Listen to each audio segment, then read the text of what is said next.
গীতা এই মনুষ্য জীবের একটি পরম সংবিধান। দরদ দিয়ে রোগ নিরাময় করেছেন ভগবান। অপূর্ব মধুর কথা অর্জুন শুনেছেন মন প্রাণ দিয়ে, মুখে তার কোনো কথা নেই, কেবল দু একটা জিজ্ঞাসা ছাড়া। বিষাদগ্রস্ত রোগী 18 অধ্যায় শেষে অনুভব করলেন তিনি সম্পূর্ণ সুস্থ। এই জীবনের বিশাল কর্মক্ষেত্রে আমরা সবাই পীড়িত, আমরা ভবরোগগ্রস্ত। আমাদের একটাই ঔষধ, এই শ্রীমদ ভগবত গীতার দিব্য বাড়িতে স্নাত হওয়া। যে গীতায় 18টি অধ্যায় রয়েছে, ভগবান 574টি শ্লোকে অর্জুনের সমস্ত প্রশ্নের সমাধান করলেন। অর্জুন 85টি শ্লোকে ভগবানের নৈকট্যে প্রশ্ন করলেন, হৃদয়ের অভিব্যক্তি প্রকাশ করলেন। আর ভগবান 574টি শ্লোকে অর্জুনের হৃদয়ের আর্তনাদকে শ্রবণ করে মীমাংসা করলেন। মুখে তার কোনো কথা নেই। প্রথমে আত্মতত্ত্বের অপ্রাকৃত জ্ঞান শ্রবণ করে, তারপর কর্ম, তারপর জ্ঞান, ধীরে ধীরে কর্ম সন্ন্যাস এবং ধীরে ধীরে ভক্তির অপ্রাকৃত তত্ত্ব স্থাপনের প্রারম্ভিকায় বিশ্বরূপ দর্শন করিয়ে হৃদয় মাঝে ভক্তির বীজ বপন করার প্রারম্ভিকায় হৃদয়টাকে, ক্ষেত্রটাকে প্রস্তুত করলেন। অতঃপর ভক্তির বীজ বপন করে দিলেন। যে বীজ অঙ্কুরিত, পল্লবিত, পুষ্পিত করার মনোরথে ভগবান শ্রী গোবিন্দ একের পর এক উপদেশ মৃতে সবাইকে স্নাত করলেন। 18 অধ্যায় মোক্ষ যুগে 72 নং শ্লোকে গিয়ে প্রশ্ন করলেন ভগবান, কশ্চিৎ এতম শ্রুতম পার্থ তয়া একাগ্রেণ চেতসা কশ্চিৎ অজ্ঞান সম্মোহ প্রনষ্টতে ধনঞ্জয়। হে ধনঞ্জয়, তোমার কি অজ্ঞান জনিত মোহ বিদূরিত হয়েছে? তুমি কি যথাজ্ঞানে অবস্থিত আছো? উত্তরে ভগবান বললেন 18 অধ্যায় মোক্ষ যুগের 73 নং শ্লোকে, নষ্ট মোহ স্মৃতির লব্ধা তৎপ্রসাদাৎ ময়া অচ্যুত স্মিতমস্মি গত সন্দেহ করিষ্যে বচনম তবহ। হে অচ্যুত, তোমার কৃপায় আমার সমস্ত মোহ বিদূরিত হয়ে গেছে। আমি যথাজ্ঞানে অবস্থিত আছি। এখন থেকে তুমি আমাকে যাই বলবে আমি তাই পালন করিব। দেখুন, সমস্ত মোহ বিদূরিত হয়ে গেল, সমস্ত কার্পণ্যজনিত দুর্বলতা, সমস্ত কিং কর্তব্য বিমূঢ়তা দূর হয়ে গেল। যে কার্পণ্যজনিত দুর্বলতার কথা অর্জুন বলেছিলেন 2য় অধ্যায় সাংখ্য যুগের 7 নং শ্লোকে, কার্পণ্য দোষ উপহত স্বভাব পৃচ্ছামি তাং ধর্ম সংমূঢ়চেতা যৎ শ্রেয়সেত নিশ্চিতম ব্রুহি তৎমে শিষ্যতে হম সাদিমাম তাম প্রপন্নাম। কার্পণ্যজনিত দুর্বলতার প্রভাবে আমি কিং কর্তব্য বিমূঢ় হয়ে গেছি। আমার কর্তব্য সম্পর্কে আমি বিভ্রান্ত হয়ে গেছি। এখন তুমি আমাকে যাই বলবে আমি তাহাই পালন করিব। এটা কিন্তু প্রথমে অর্জুন বলেননি, বললেন যে কার্পণ্যজনিত দুর্বলতার প্রভাবে আমি কিং কর্তব্য বিমূঢ় হয়েছি। আমার যথার্থ কল্যাণ কিসে হবে আমি উপলব্ধি করতে পারছি না। তাই আমি তোমার চরণে শরণাগত হলাম।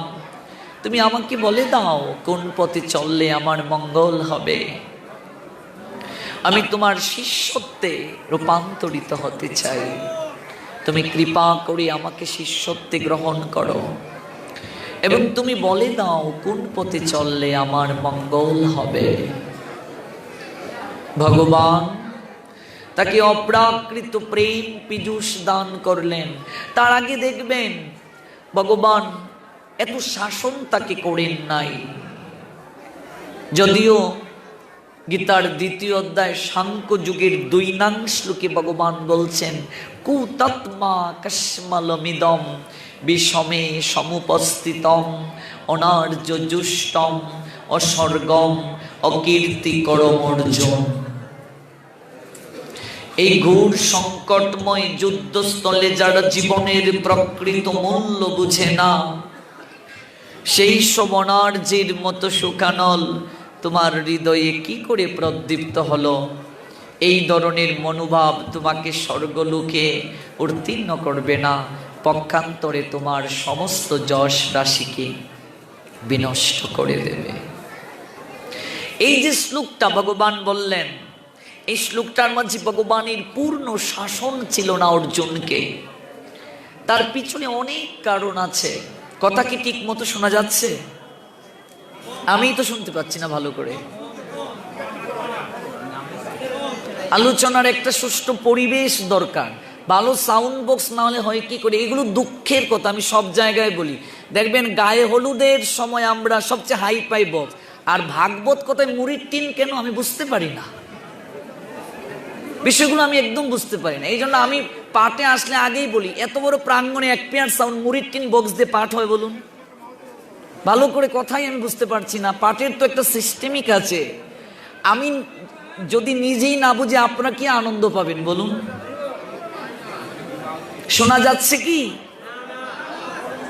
তো কি হবে পাঠ?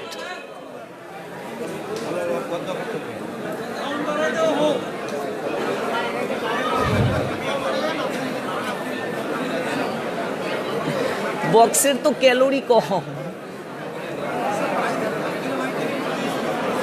আগামীকাল ব্যবস্থা হবে, আপনারা নীরব থাকুন। আগামীকাল ব্যবস্থা হবে। আজ আমরা একটু কষ্ট করেই শুনি, আগামীকাল ব্যবস্থা হবে।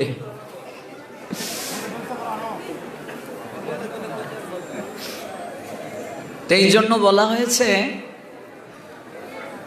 শ্রীমদ্ ভগবত গীতার যে প্রথম যে অধ্যায়, সেই প্রথম অধ্যায় মোট শ্লোক সংখ্যা হচ্ছে 46টি। ভগবানের কোন শ্লোক নেই সেখানে। অর্জুনের 21টি শ্লোক, সঞ্জয়ের 24টি, ধৃতরাষ্ট্রের 1টি শ্লোক। এই 46টি শ্লোকের মাঝে ভগবান কোনো কথা বলেননি শ্রীমদ্ ভগবত গীতার প্রথম অধ্যায়ে। তার পিছনে অনেক কারণ আছে বাবা। ভগবান কেন কথা বলেননি? প্রথম অধ্যায়টার নামই হচ্ছে অর্জুন বিষাদ যোগ। মানুষের জীবনে যদি বিষাদ না আসে, মানুষের জীবনে যদি দুঃখ না আসে, তাহলে সে কখনো ভগবানের প্রসাদ লাভ করতে পারে না। মানুষের জীবনে যদি দুঃখ না আসে, বিষাদ না আসে, সে কখনো ভগবানের প্রসাদ লাভ করতে পারবে না। এই জন্য প্রথম অধ্যায়টির নাম হচ্ছে অর্জুন বিষাদ যুগ। অর্জুন বিষাদ যুগ, অর্জুনের বিষাদ। তো অর্জুনের বিষাদটা কি আমাকে জানতে হবে প্রথমে। অর্জুনের বিষাদের সঙ্গে আমাদের সম্পর্ক কি? আমরা কেন এটা শ্রবণ করব? অর্জুনের বিষাদ হয়েছে, আমরা কেন এটাকে শ্রবণ করব? তার পিছনে কারণ কি? অর্জুনের বিষাদের সঙ্গে আমাদের সংসারী মানুষের সম্পর্কটা কি? তার কারণ শাস্ত্র আমাদেরকে দেখিয়ে দিলেন, বুঝিয়ে দিলেন। অর্জুনের বিষাদের সঙ্গে আমাদের সংসারী মানুষের সম্পর্কটা কি?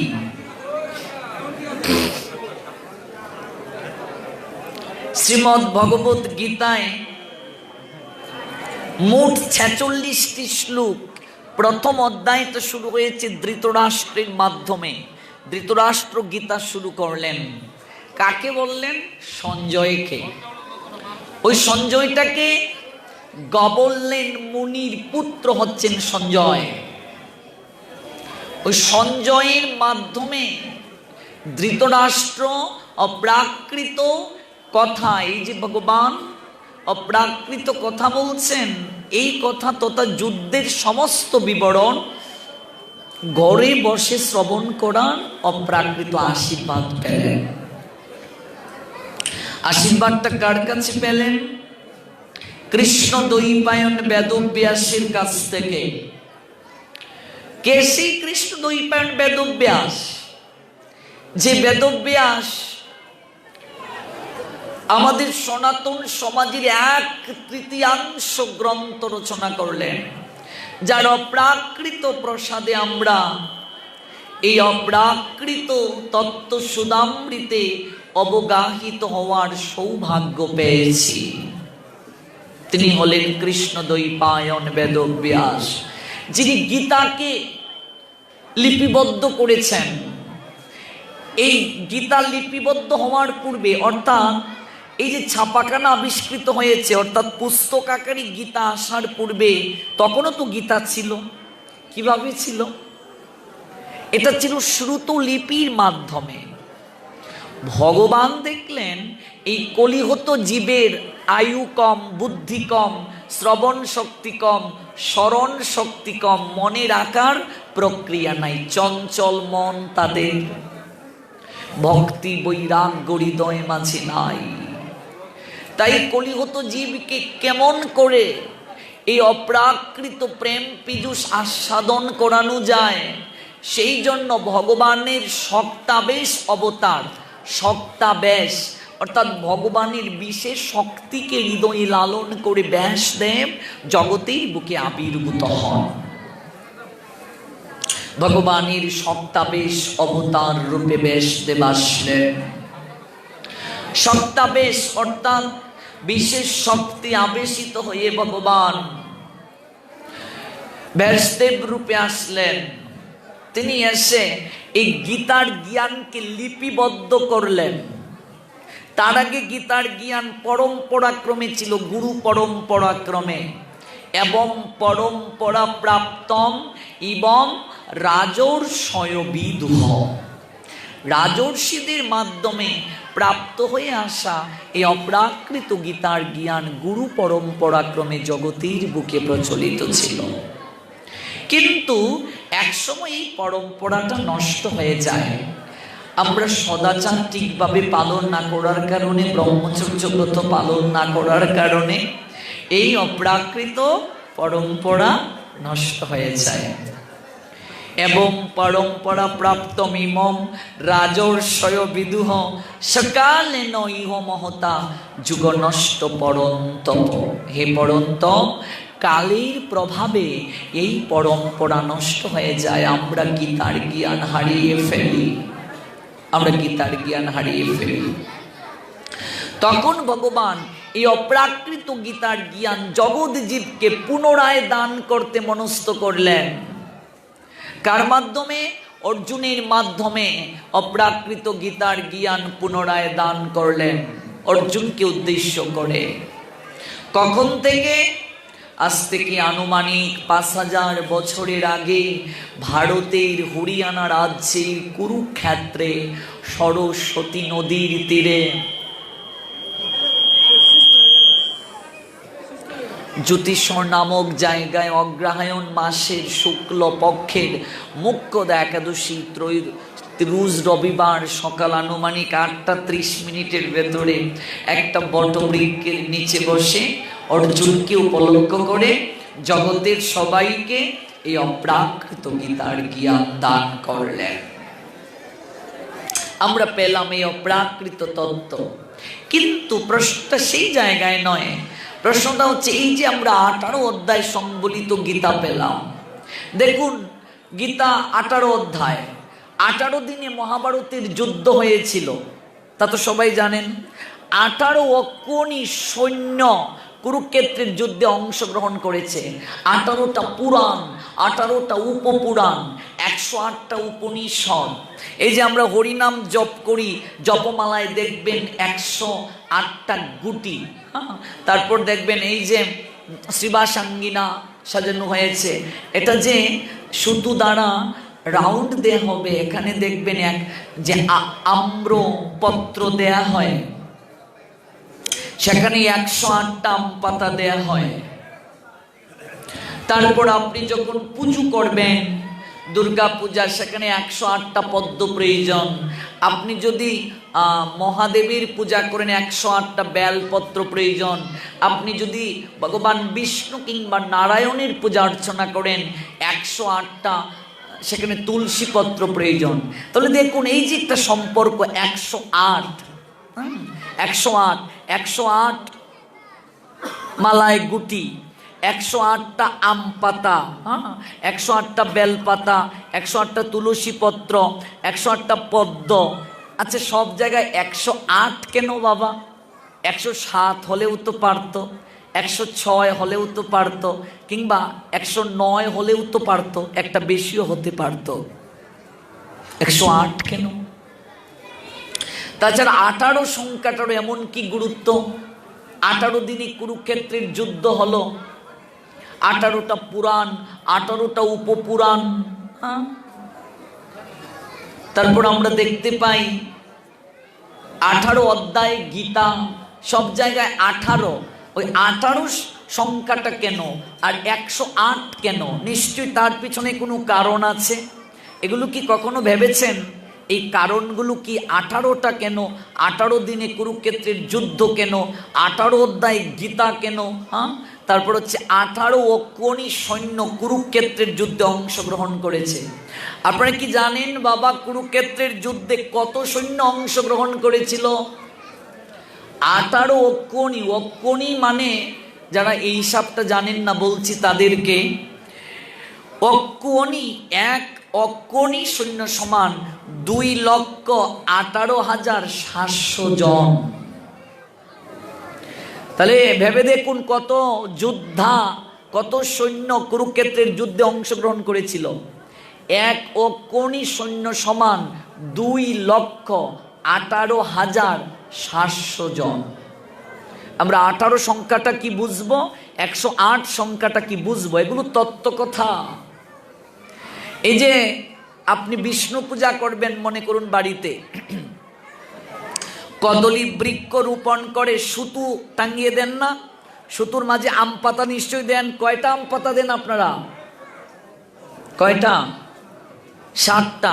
108টা দিতে হয়, 108টা আম পাতা দিতে হয়। আপনি আঙ্গিনাকে সুতো দ্বারা যখন আপনি ঘুরিয়ে দেবেন, সেখানে 108টা আম পাতা দিতে হয়। কিন্তু কেন? তার পিছনে কারণ কি? এই কারণগুলি আমরা জানবো। এক অক্ষৌণী সৈন্য সমান 2,18,700। আবার এই এক অক্ষৌণী সৈন্যকে আবার 4টি ভাগে বিভাজন করা হয়েছে। 4টি ভাগ কি? পদাতিক সৈন্য, অশ্বারোহী সৈন্য, হস্তিবাহিনী সৈন্য, রথী। এই 4টি ভাগ। এই 4টি ভাগের মাঝে পদাতিক সৈন্য 1,09,350 জন, অশ্বারোহী সৈন্য 65,610 জন, হস্তি বাহিনী 21,870 জন, রথী 21,870 জন। আচ্ছা তাহলে আপনি আবার হিসাব করুন। পদাতিক সৈন্য আমরা পেলাম 1,09,350, তার সঙ্গে অশ্বারোহী 65,610। তো 1,09,350 যোগ 65,610 সমান 1,74,960। তার সঙ্গে আরো যোগ করেন হস্তিবাহিনী সৈন্য 21,870 সমান 1,96,830। তার সঙ্গে যোগ করেন রথী 21,870 সমান 2,18,700 জন। এটা কেবল এক অক্ষৌণী সৈন্যের হিসাব। এইভাবে কুরুক্ষেত্রের যুদ্ধে 18 অক্ষৌণী সৈন্য যোগ দান করেছিলেন। 18 অক্ষৌণী।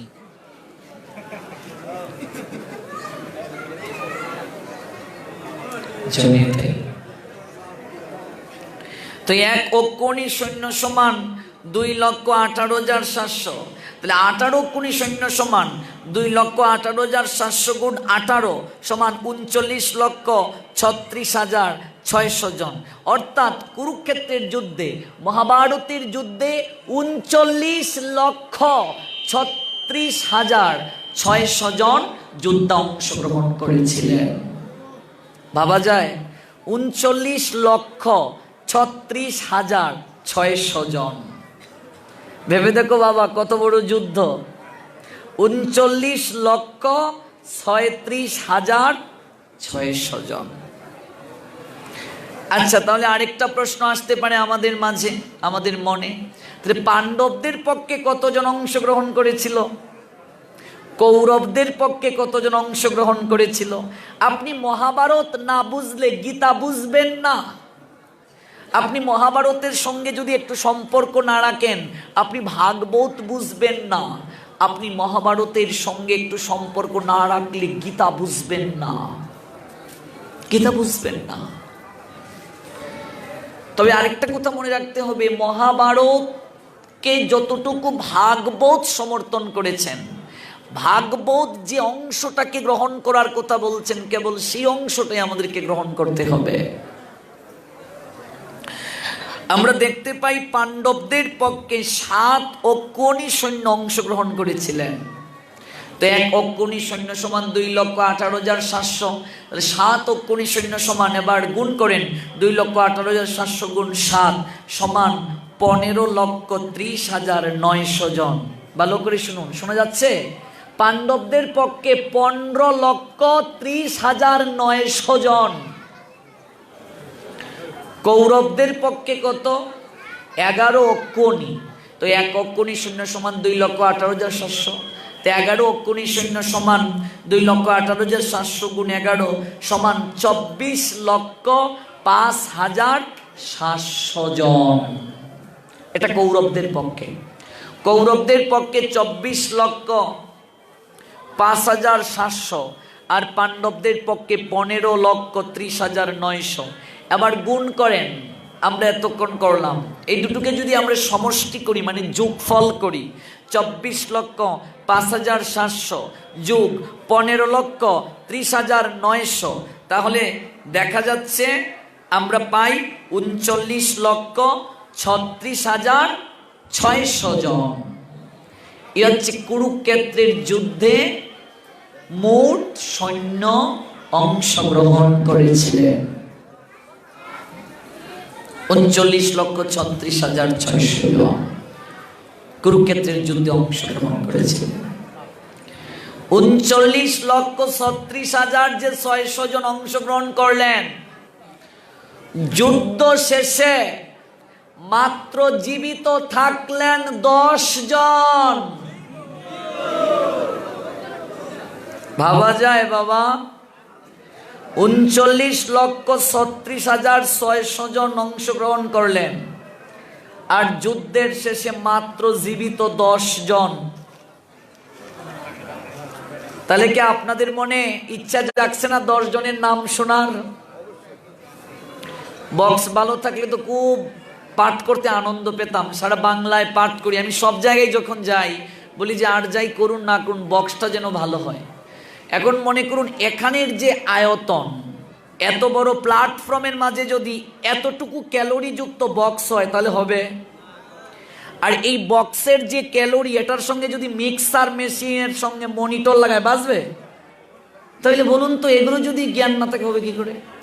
আমরা সারা বাংলায় পাঠ করি, মাউথটায় টুকনু দিলেই বুঝতে পারি কি অবস্থা কি না। আপনি এই বক্সের সঙ্গে যদি মনিটর লাগান চলবেই না, কারণ এটার যে শক্তি, এই মেশিনটার যে শক্তি, এই শক্তিতে মনিটর চলবে না। এই জন্য এটা বৃহৎ ক্যালোরি যুক্ত বক্স এবং এই মিক্সার মেশিন দরকার। শুধু অপারেটরকে দুষলে হবে? ওই অপারেটর তো আমার 2টা প্রোগ্রাম করেছো না? হ্যাঁ করেছে তো, কারণ এটার বক্সের যে ক্যালোরি তো অল্প, এটার তুলনায় এই মেশিন এটাকে সার্কুলেশন করবে না। আর